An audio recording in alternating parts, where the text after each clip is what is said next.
So our last big idea in this module is that of emotional regulation. And this really is an important idea, just like the others, that we're going to keep talking about throughout the course because they really do impact our kids' ability to be effective communicators. Don't you just love this little picture of this little girl? She looks so zen. But if we think about it, we all have times when our emotions take over and control our actions.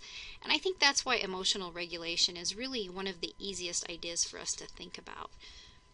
Think about a time you were really angry. Think about a time that you were so angry that you weren't able to communicate or use language the way you wanted to. And we're good users of language. We've been practicing for years. But when we're emotionally dysregulated, we don't have access to the language skills that we already have.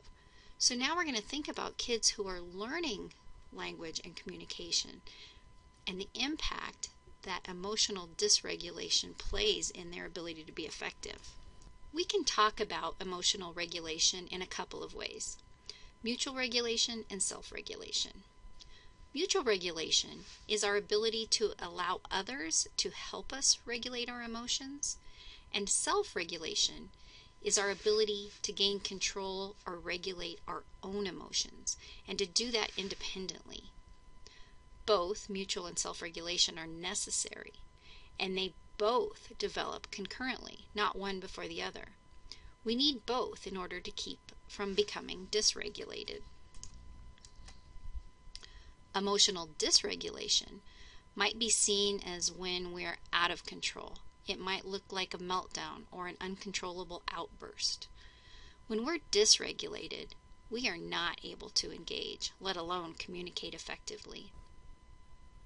We're going to talk a lot more about emotional regulation and how we can support students in the next module.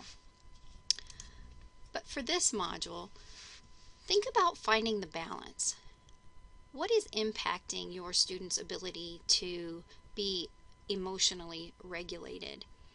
In a final video in this module, Pat Rydell, one of the co-authors of the CERTS model, is going to talk about the relationship between emotional regulation and confidence.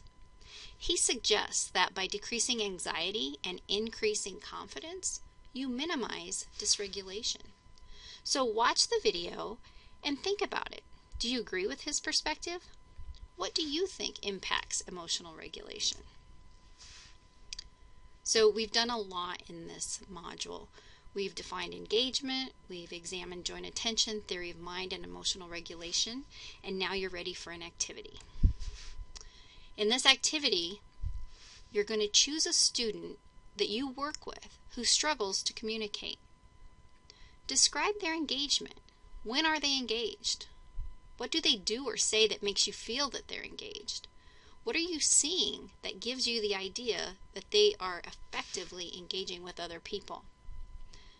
And then consider how joint attention and theory of mind, if they're at that level, and emotional regulation affect engagement for this student. It doesn't have to be long, maybe just a paragraph or two. But it'll be exciting to think about these big ideas as we move forward in looking at how we support students as communication partners. In Module 3, we're going to really look at our role as a communication partner, and then we'll also look at the communication environment. All right, we'll see you there.